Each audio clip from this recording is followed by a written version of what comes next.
Dia sangat gencar dalam mengkritik pemerintah. Berani mengkritik secara keras pemerintah. Yang konsisten lah, Yang konsisten sampai ini luar biasa sekali ya. Tapi motornya enek. Minggu lalu motornya Beat, kemarin enek.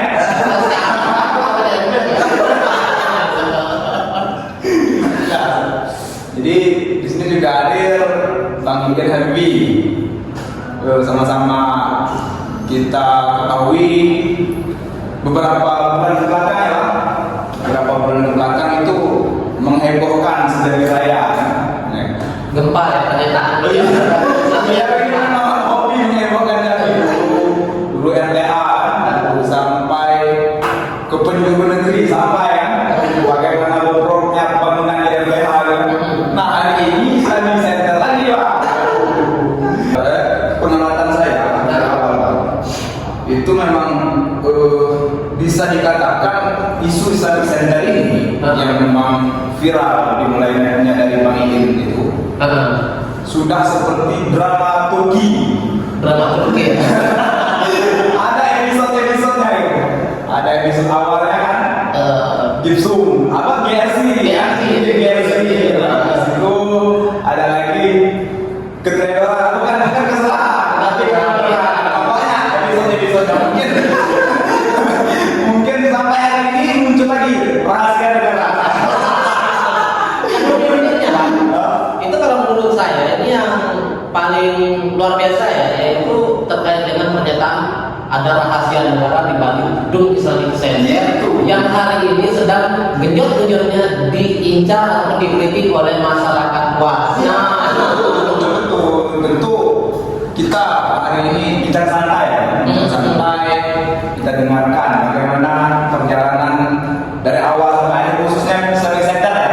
RTH ini mungkin sudah berlalu ya, barangnya sudah jelas nampak.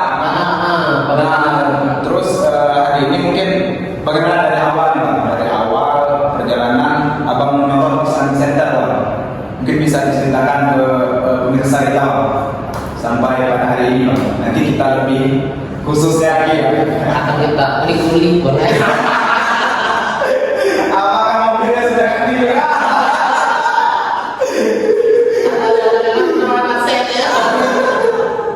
Ya, silakan Bang, kita santai aja.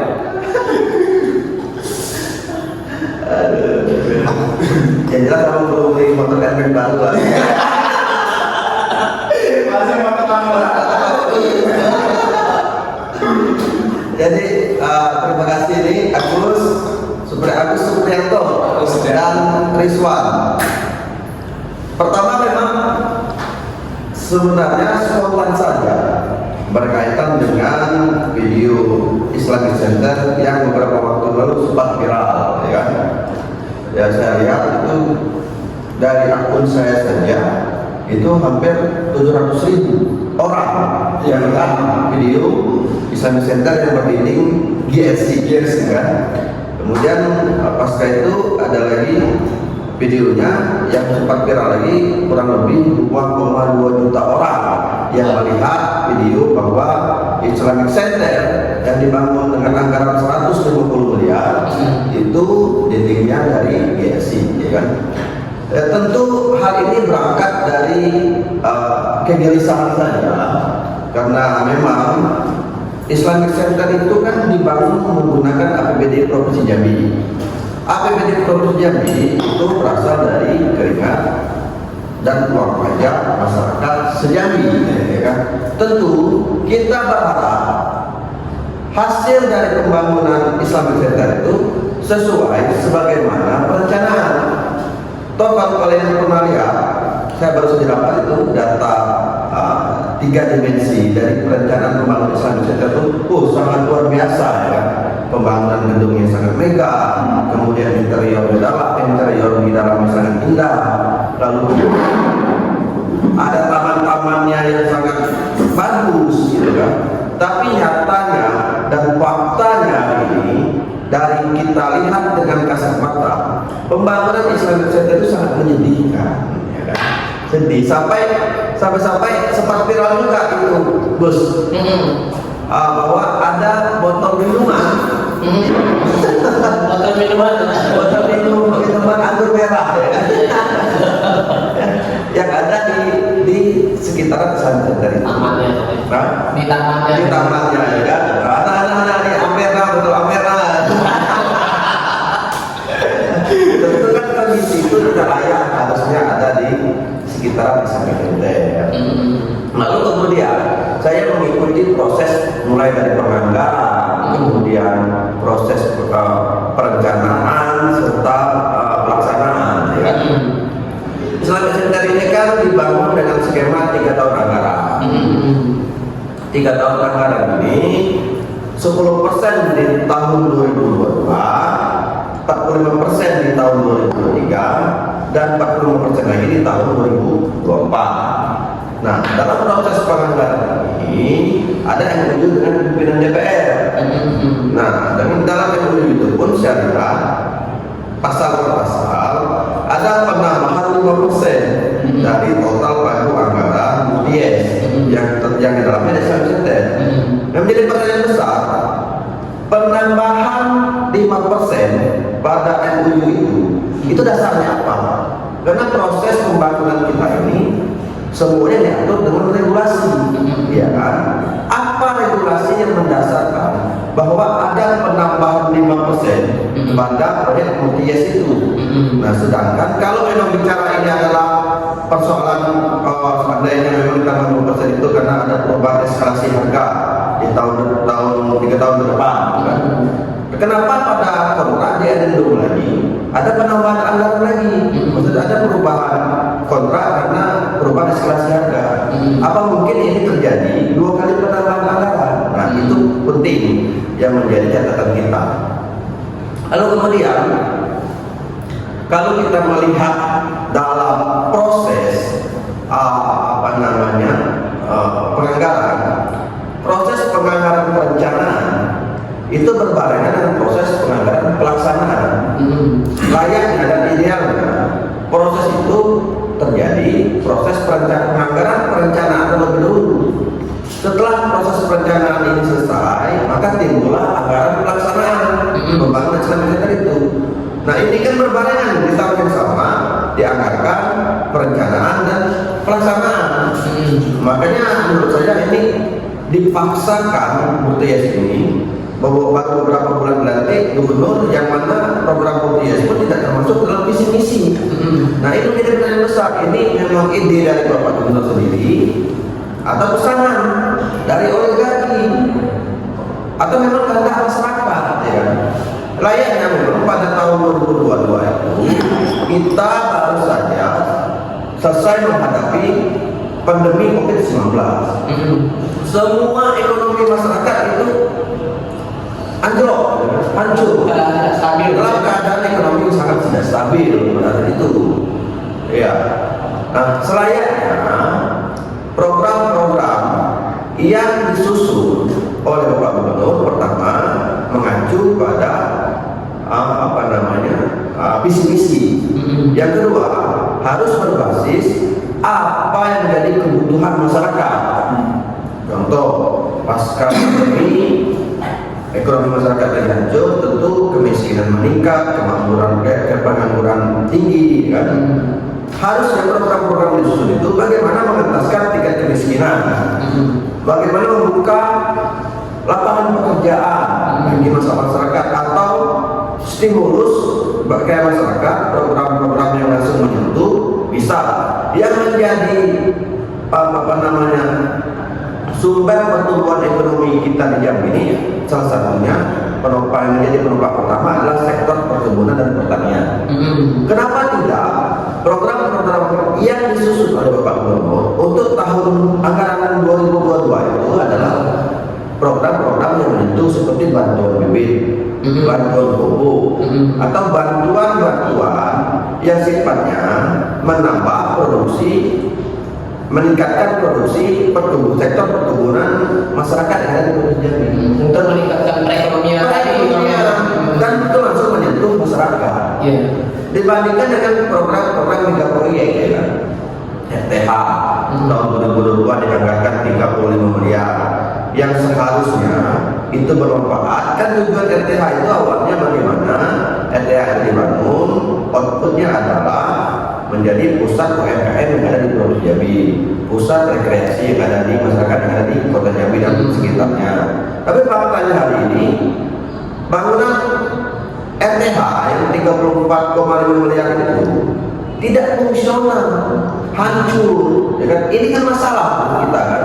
Dan anehnya juga tidak ada penegakan hukum dari pembangunan ruang terbuka hijau itu.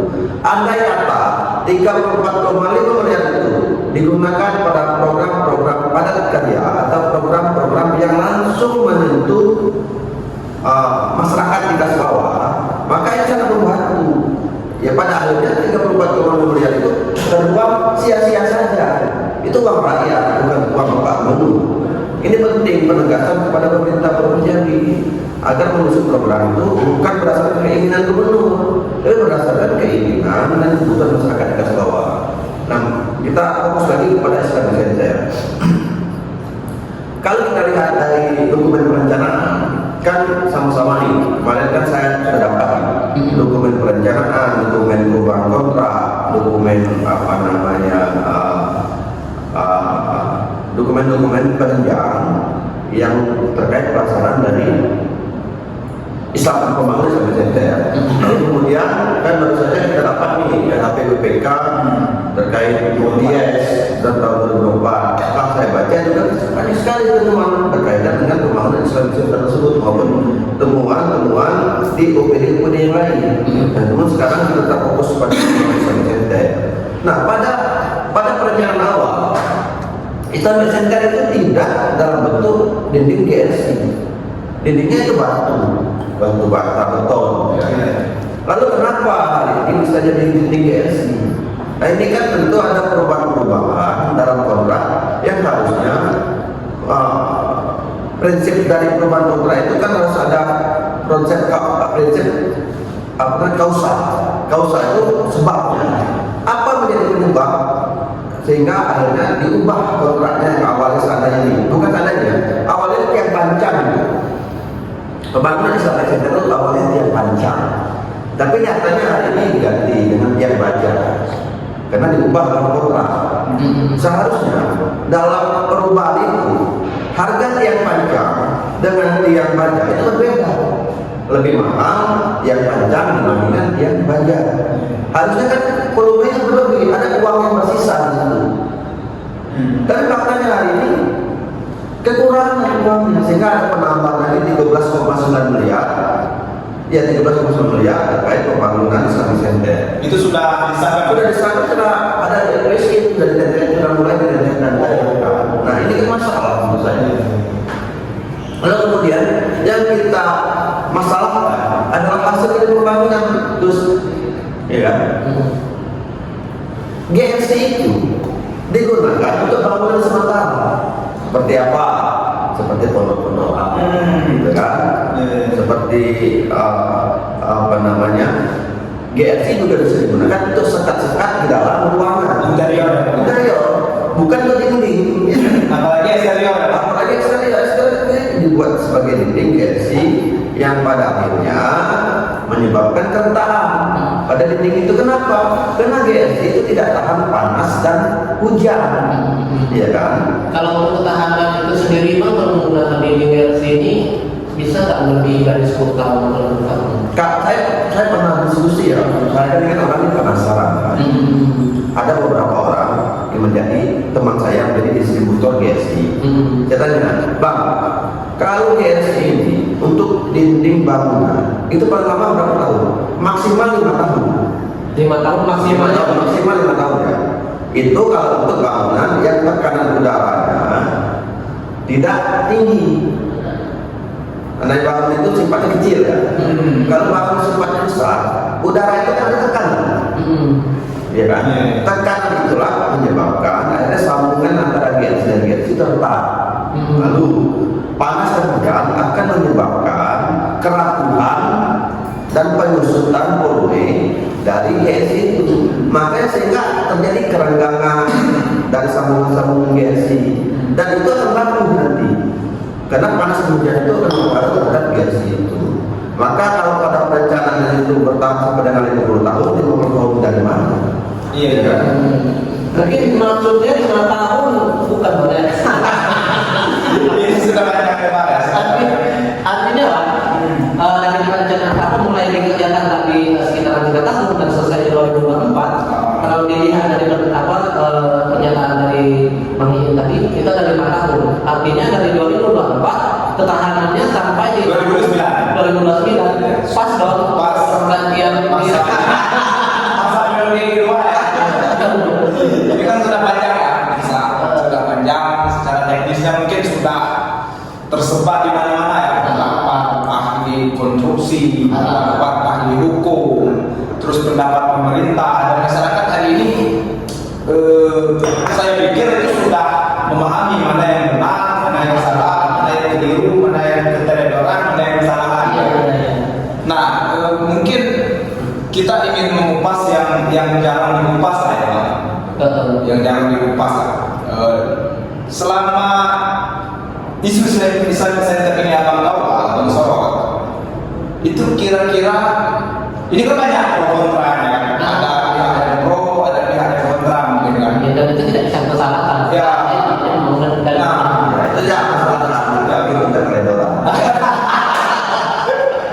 Jadi untuk yang kontranya kenapa nih? Selama perjalanan apa sih suara-suara sumbang yang abang dengarkan mungkin dan bagaimana abang menyikapi itu Bang? Selama perjalanan ini isu Islamic Center ini Bang? Ya, selama perjalanan isu Islamic Center ini banyak sekali kejadian-kejadian dalam desa yang saya dapatkan, ya kan? Pertama, memang tentu dalam pernyataan saya ada pro dan kontra, tapi kebanyakannya saya lihat alhamdulillah banyak yang pro ya, karena memang fakta di lapangan apa yang disampaikan itu benar adanya. Terlihat kasat mata. Terlihat kasat mata. Orang bodoh sebodoh-bodohnya orang pun akan memahami ini tidak sesuai. Contohnya Bang, untuk yang kontra, contohnya salah satu contoh Bang. Ya, ada beberapa orang yang mencoba menghubungi. Pertama, mencoba untuk mengajak perkawan, kan? Kita berkawan lah. Nah, kira-kira apa yang bisa kami bantu selama perjalanan? Tentu, saya pikir proses pengawasan yang dilakukan oleh masyarakat ini menjadi penting. Karena itu dilindungi oleh undang-undang. Dan tujuan kita agar arah kebijakan pembangunan Jambi lebih baik ke depannya.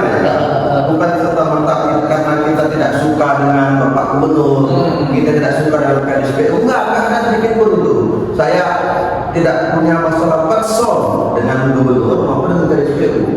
Tapi dalam proses kebijakan harus dan wajib bagi seluruh warga negara untuk mengawasi proses pembangunan itu agar betul-betul berdampak dan bermanfaat bagi masyarakat. Nah, dari perjalanan itu, ya saya sampaikan sebaik-baiknya kepada mereka. Ya sah-sah saja warga negara, terutama saya, untuk mengkritiki. Dan kita kritik konstruktif, ya kan?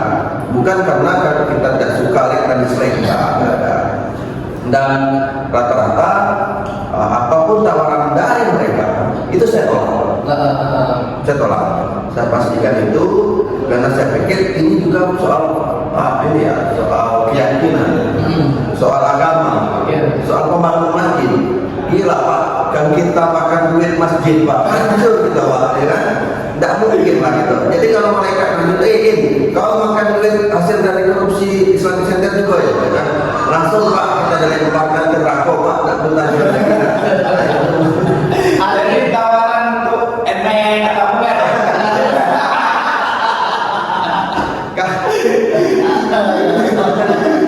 Mana tahu kan setelah ini kan meliputan apa yang ada kesalahan yang ada di Islamic Center kan?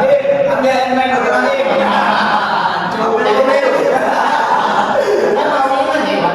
Jadi pernyataan waktu live yang kemarin itu sempat keluar bahasa anti lapangan. Nah, mungkin itu Kita anti lapangan. Saya juga ikut arti lapangan sebagai pendatang.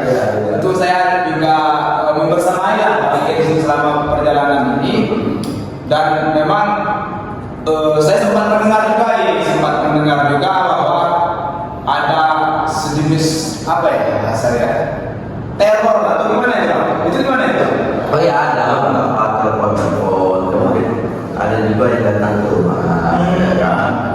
ya sifatnya bahasa teror nggak juga. Ya, mereka datang itu telepon, ini sok-sokan, sok suci segala macam. Kita bukan sok suci dan sok benar, enggak juga. Setidaknya dalam hidup kita, saya ini kan mengalami proses yang sangat sulit dulu ya. Terus kehidupan yang sangat sulit kan.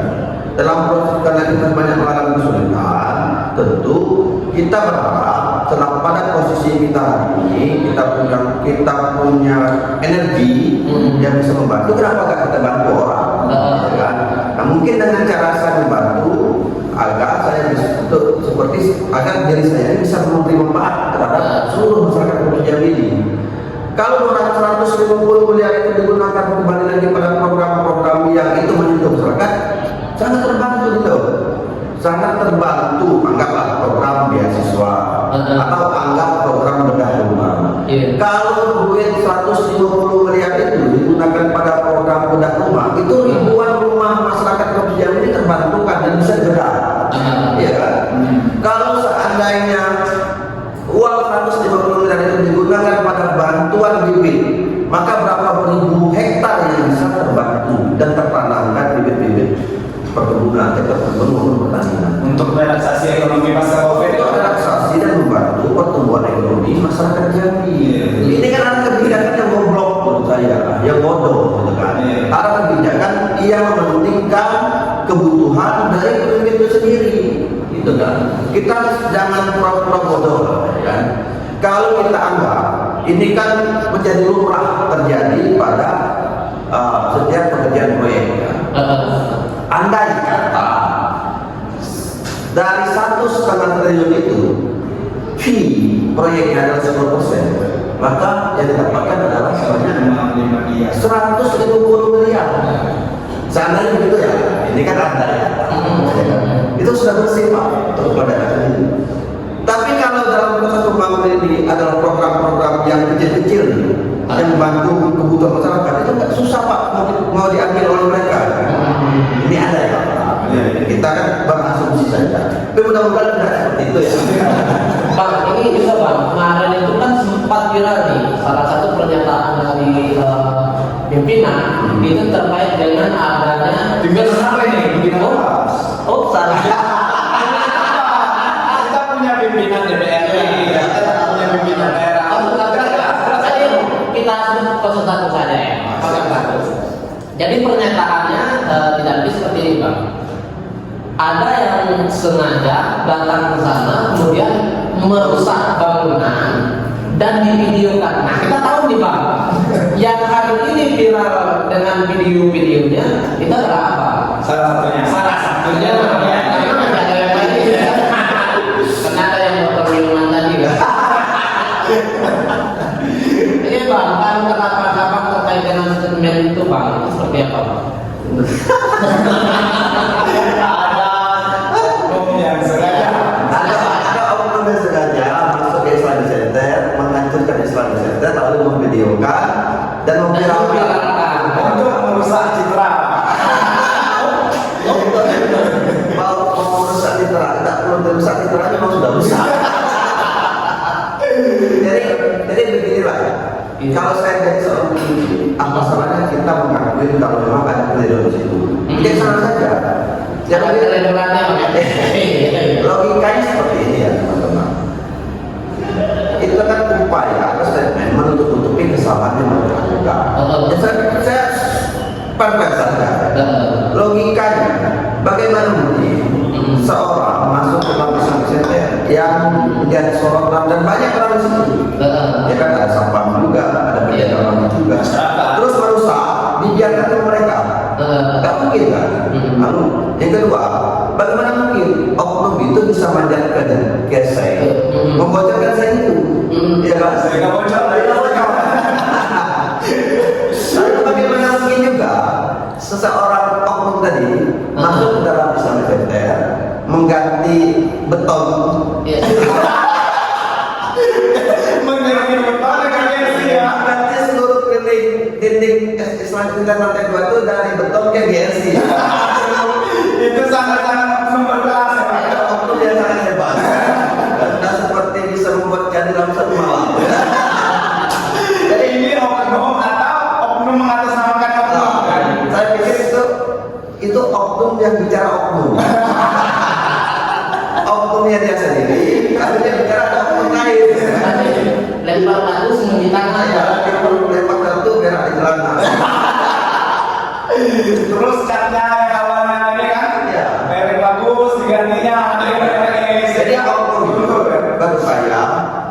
jet Jotun yang awalnya itu direncanakan, kan jet, terus disiramnya bensin, terus digantinya sama jet kapur.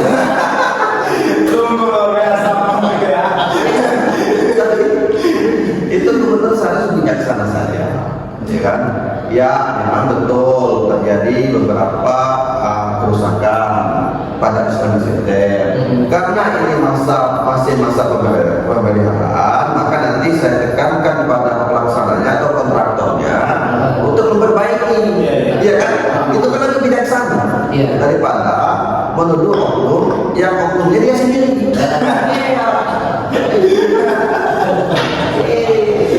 Itulah keadaan. Menurut saya tidak ada salah seorang pemimpin itu mengakui jika ada kekeliruan, ya kan? Dan mencoba untuk memperbaiki, menutupi dari kekeliruan yang pernah dibuat, gitu kan? Sehingga segmen itu memancing publik lebih dalam mengkaji berkaitan dengan korupsi, indikasi korupsi yang terjadi pada Islamic Center, ya kan? Jadi saya baca hasil audit inspektorat Probity Audit. Hasil auditnya menjelaskan yang pertama dari proses tender. Proses tender itu banyak sekali perusahaan yang ikut tender dengan untuk membangun Islamic Center. Terus ada salah satunya perusahaan BUMN. Hebat perusahaan BUMN itu bisa dikalahkan dengan keterangan bahwa tidak memenuhi syarat. Padahal dalam proses audit itu hasilnya bahwa tidak ada dasar hukum yang menggugurkan perusahaan waskita ini, sehingga tidak memenuhi syarat. Karena syarat yang dipenuhi oleh waskita yang terpenuhi. Nah, asumsi saya kalau itu perusahaan BUMN mungkin mereka tidak bisa membeli yang terlalu banyak, ya kan? Tapi kalau perusahaan ini adalah perusahaan yang disiapkan untuk menangani Islamic Center, ya bisa cincai lah.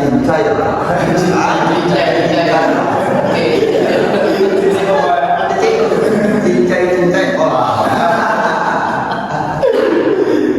Ini bang, terakhir yang apa namanya, yang cukup viral juga ya. Jadi Komisi 3 dari Provinsi Jambi itu melakukan sebelumnya itu ketua sudah menyatakan Islamic Center sudah sesuai dengan perencanaan. Unsur pimpinan ya, didukung dengan apa namanya, pernyataan dari DPR, tidak ada kesalahan di situ, tapi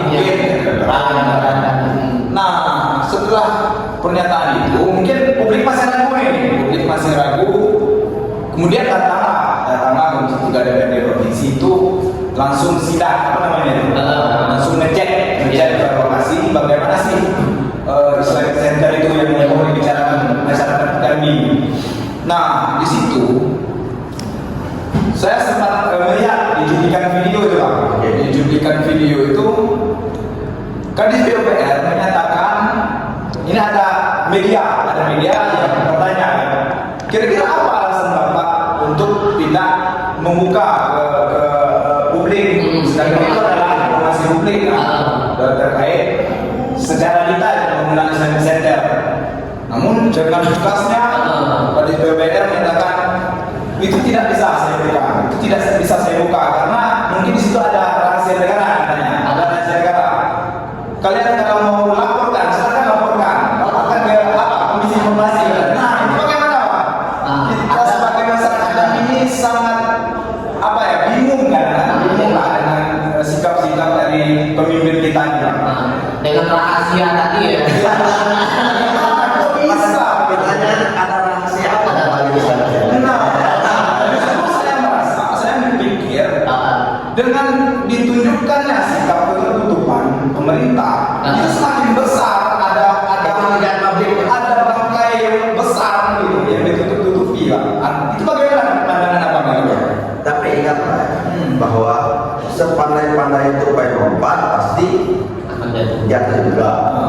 Sepintar-pintar menyimpan bangkai pasti baunya keciuman juga. Secepat apapun kebohongan berlari, kebenaran akan tetap bisa mendahului. Kebenaran akan menemukan jalan sendiri. Nah itu penting. Nah lalu menyikapi dari statement Pak Kadis PUPR terhormat Pak Mubazir, Pak Mubazir, Muzakir SPD, Pak Mubazir ya, SPD. itu mohon maaf ya, menyikapi dari statement Pak Kadis PUPR yang menyatakan dokumen perencanaan pembangunan Islamic Center itu rahasia negara itu pernyataan yang goblok. Kenapa? Karena menurut regulasi, ya kan, bahwa rahasia negara itu hanya dokumen-dokumen yang bersifat tentang keamanan negara dan ketahanan negara. Yang menjaga pertahanan. Selagi itu proyek, selagi itu dokumen dalam berkaitan dengan pembangunan yang didanai oleh NBI dan ini sifat publik, itu sah-sah saja didapatkan dan diminta oleh warga negara. Nggak ada itu undang-undang yang mengatakan bahwa dokumen perencanaan atau dokumen pembangunan Islamic Center itu menjadi rahasia negara. Bisa kita berdebat atau saya katakan saja itu Pak Kadis PU diskusi. Ya. Sebutkan Pak Kadis PU, regulasinya mengatur bahwa dokumen perencanaan, dokumen pembangunan Islamic Center itu menjadi rahasia negara. Rahasia negara atau rahasia bapak dan kawan-kawan. Jadi tenang.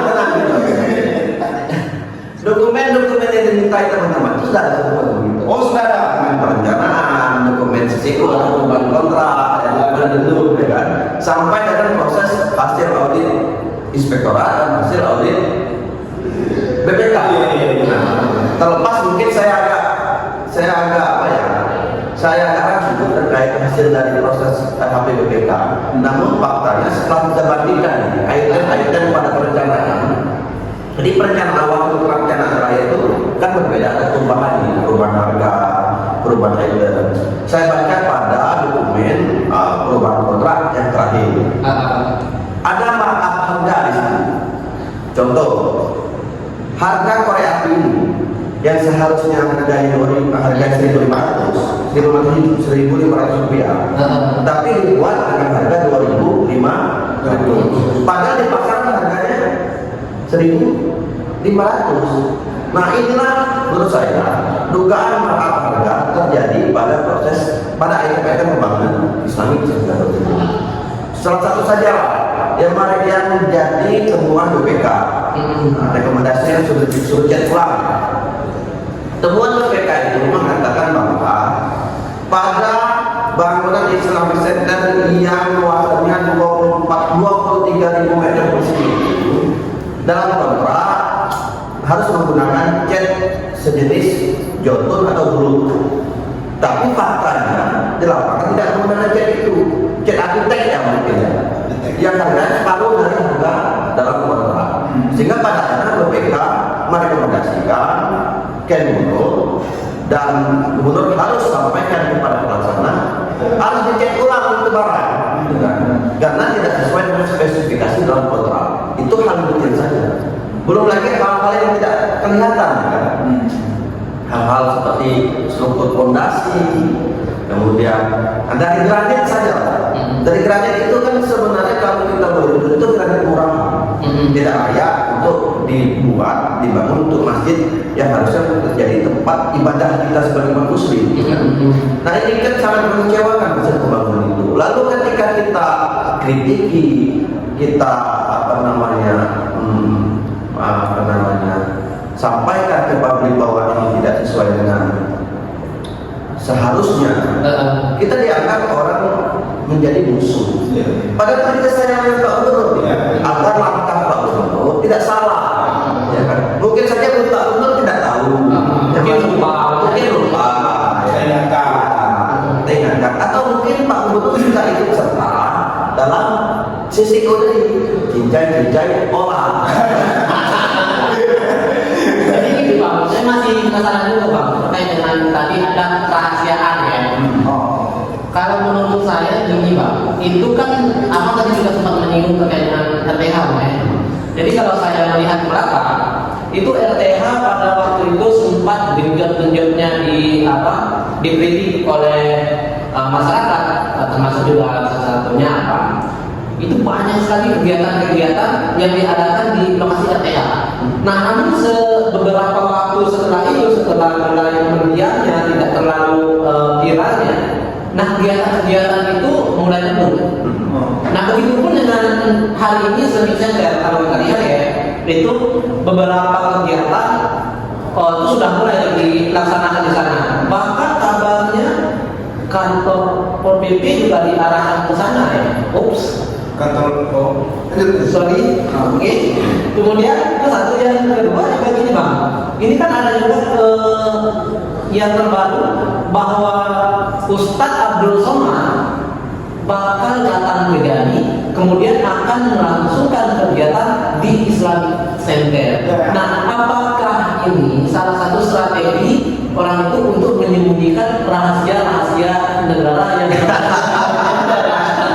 atau langsung kita tanyakan aja ke Abdul Somad. Iya. Pak Ustadz, bagaimana hukumnya pemerintahan itu mengkorupsi uang masjid? Langsung datang gitu kan? Ada jalan apa kan? Ya, tanggal 8 itu saya lihat akan melaksanakan tabligh akbar di Islamic Center. Memang tujuan pembangunan Islamic Center itu menjadi pusat kegiatan keislaman yang ada di Jambi. Oh, kita kan bangga juga. Nah, namun yang perlu kita ketahui bahwa tempat-tempat kegiatan Islam di Jambi sudah banyak. Iya. Ya kan? Perlu diketahui juga bahwa di daerah Islamic Center itu ada 7 masjid yang cukup layak untuk dijadikan kegiatan agama. Jadi pertanyaan kenapa seringkali sepi Islamic Center? Karena mereka lebih suka sholat dekat rumahnya dibandingkan ke Islamic Center. Yang jauh jaraknya. Iya, lumayan jauh jaraknya kan. Nah, sedangkan Islamic Center ini dibangun di kawasan Taman Rimba. Taman Rimba, kawasan pemukiman. Saya masih mau sholat di situ. Ya tentunya. Nah, lalu apa namanya berkaitan dengan Pol PP jadi Islamic Pol PP dipindahkan itu untuk menjaga dari itu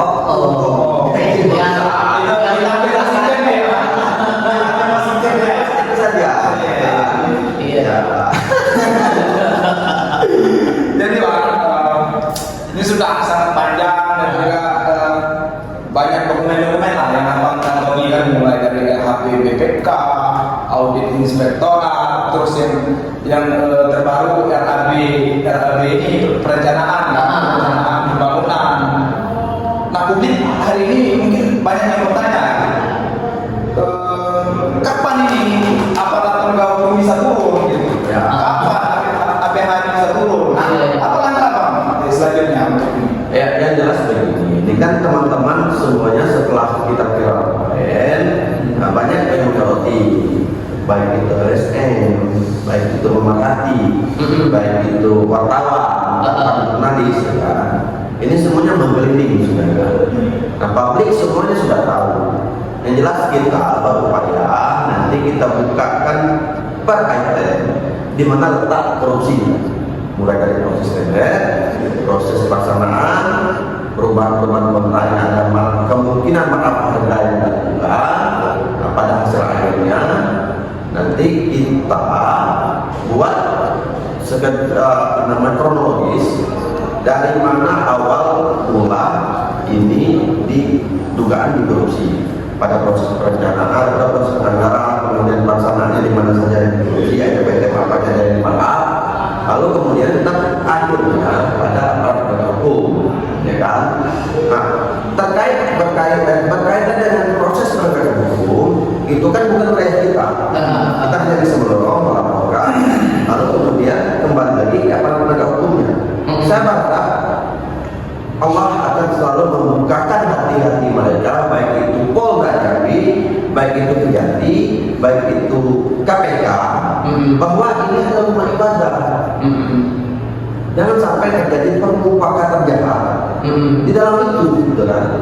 Saya berharap besar pada proses penegakan hukum ini, karena kewenangan mereka ya. Karena ini sudah jelas terjadi korupsi sesampaian. Tapi kan untuk pembuktiannya itu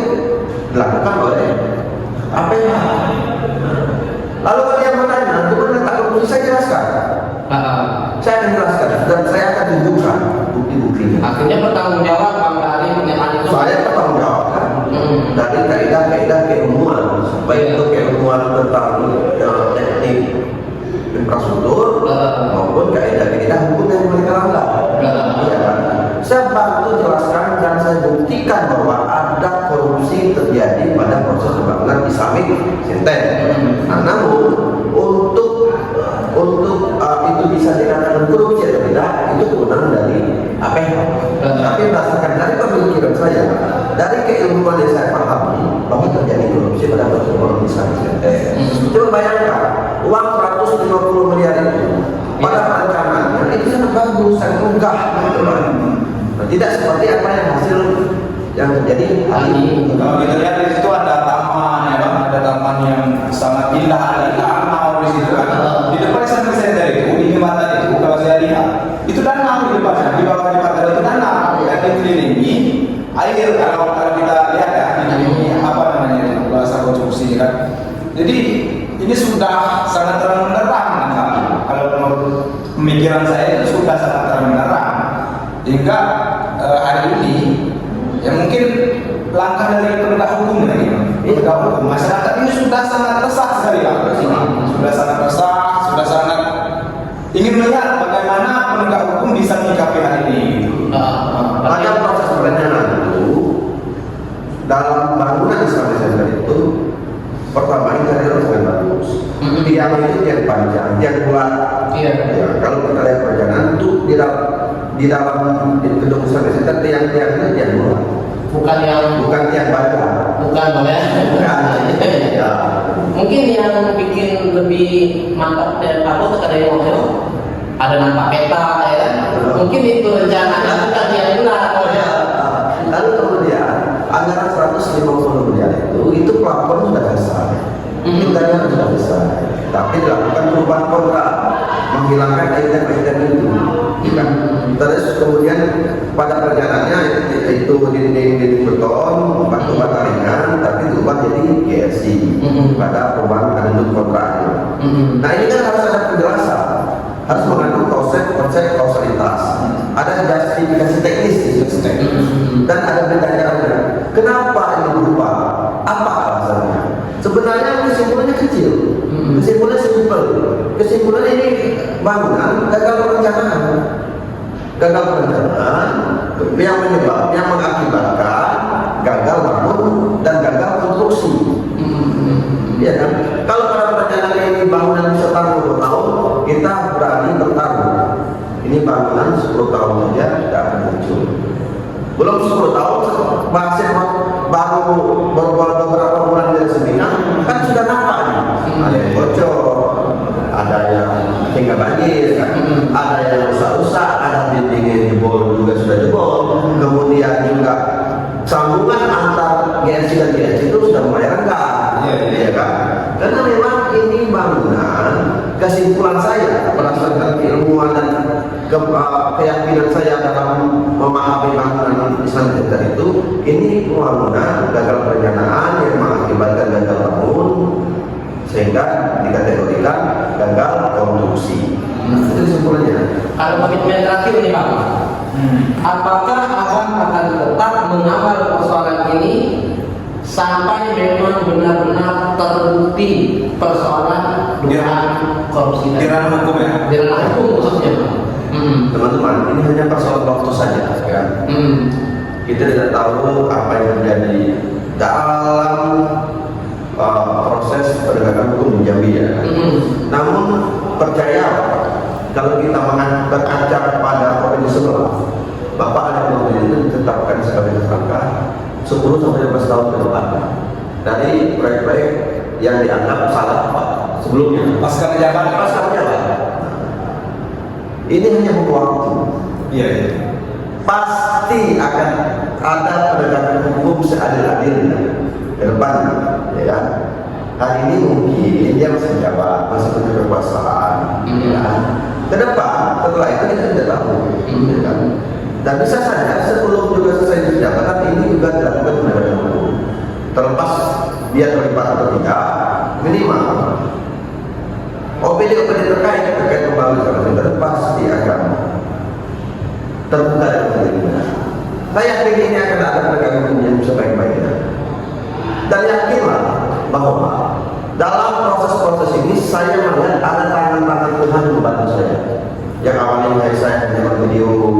mengkritik, lalu ada orang-orang menghubungi saya yang membantu, ini LHPPK, coba kau pelajari. Lalu kemudian saya pelajari dan ini terus mengkeliling dan terus viral. Ada lagi yang menghubungi, ini dokumen perencanaan, dokumen perubahan kontrak, dokumen-dokumen terkait pembangunan Islamic Center. Ya, audit. Lalu kemudian ada juga yang menghubungi saya yang membeli hasil audit inspektorat. Nah, artinya apa? Mungkin mereka tidak berani untuk berbicara, bersuara, karena memang ini ada risiko ya. Tapi saya meyakini semua orang ya dan gelisah dengan kondisi jaminan ini. Karena memang kalau tata kelola keuangan APBD Provinsi Jambi itu ambrol. Kenapa saya bicara itu? Karena saya berada dalam sistem selama 4 tahun. Saya menjadi tenaga ahli provinsi selama 4 tahun. Saya pelajari semua pengelolaan anggaran APBD Provinsi Jambi. Semuanya itu gila-gilaan. Ya. Pasti mereka membangun atau menyusun program itu mensiasati bagaimana mereka mendapat keuntungan sendiri.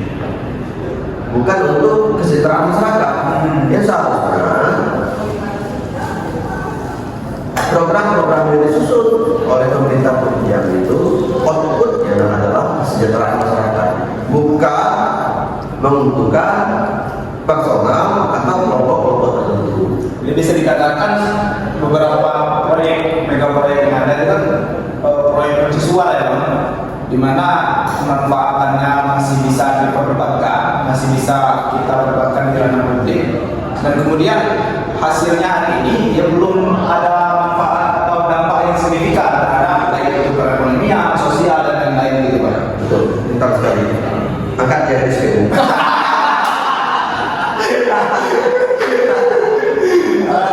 Tapi nggak pas Pak. Dia sarjana hukum.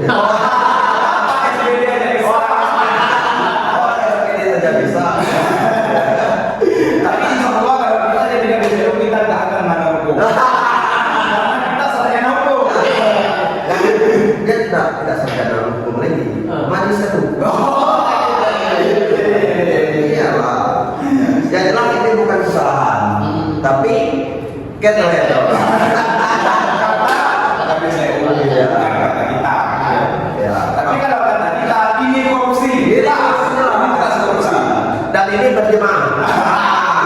Biasanya kalau berjamaahnya agak kuat ya, agak susah kita untuk membongkarnya. Iya, rahasia Negara. Aduh. Ini kan satu statement dari Ketua DPRD yang pada saat hasil LDP kan, bahwa setelah paparan tadi kami melihat dan menyimpulkan proses pembangunan Islamic Center itu sudah sesuai perencanaan. Ya. Ada oknum yang mempremi bahwa ada negatif terkait pembangunan Islamic Center. Itu saya kira dari pembangunan. Ini Ketua DPR dipilih oleh rakyat harus mewakili rakyat, bukan mewakili dari KSPU atau kontraktor. Sudah seperti jubir. Sudah seperti kontraktor. Itulah kacaunya negara kita ini. Tupoksi itu sudah tidak jelas. DPRD yang seharusnya penganggaran, pengawasan, terus legislasi, malah jadi jubir. Iya. Memang kacau. Nah, ini patut kita audit juga di DPR. Jadi begitu kawan-kawan, kita terbuka ya. Mari siapa yang ingin berjuang sampai akhir, mari bergabung. Ya. Dan saya juga memperhatikan dari awal pemimpin tetap konsisten hari ini kan, tetap konsisten dan juga merangkul semua pihak yang gelisah, semua pihak yang resah dengan keadaan Provinsi Jambi hari ini. Mungkin itu dulu ya Pak. Kita 1 jam diskusi santai kita hari ini. Mungkin ada isu besar lagi ke depan, akan kita pilih lagi. Silakan Bang Agus Supriyanto, mungkin ada tambahan dari jurnalis Metro Jambi. Mungkin bisa diklarifikasi Mungkin akan beraplikasi. Jadi kalau kita bicara tentang Islamic Center, sebenarnya tidak cukup ya. masih banyak persoalan-persoalan yang akan kita gali. Ya. Sebenarnya Ya. tidak akan cukup dengan waktu 1 jam ini. Ya. Cuma karena kita keterbatasan waktu, ya tentunya kita akan menyambung Bang ya. Nanti akan kita sambung, kita akan mencari bagaimana sih sebenarnya apa sebenarnya yang ada di balik Islamic Center ini, keributan yang ada di balik Islamic Center, dan kita akan membuktikan pada itu. Oke, ya NMAX. Jadi kalau untuk NMAX itu kita dapat tertawa. Jadi kawan-kawan jangan salah paham. Itu adalah masalah yang kebetulan kawan satu tahun. Mungkin sesi selanjutnya kita akan bicara lebih detail. Kita akan terangkan poin-poin di mana letak korupsi yang ada di Islamic Center. Makanya kita akan jelaskan satu persatu poin-poin yang kita katakan korupsi pada pembangunan. Siap. Berarti lebih itemnya Pak. Per item, Siap. per item misalnya kloset duduk yang seharusnya yang di anggaran harganya 3.800.000 ternyata di toko hanya harganya 1.800.000. Iya, iya. Ya. Nah itu contoh saja. Nanti Iya. satu persatu item-itemnya kita akan kupas bahwa terjadi markup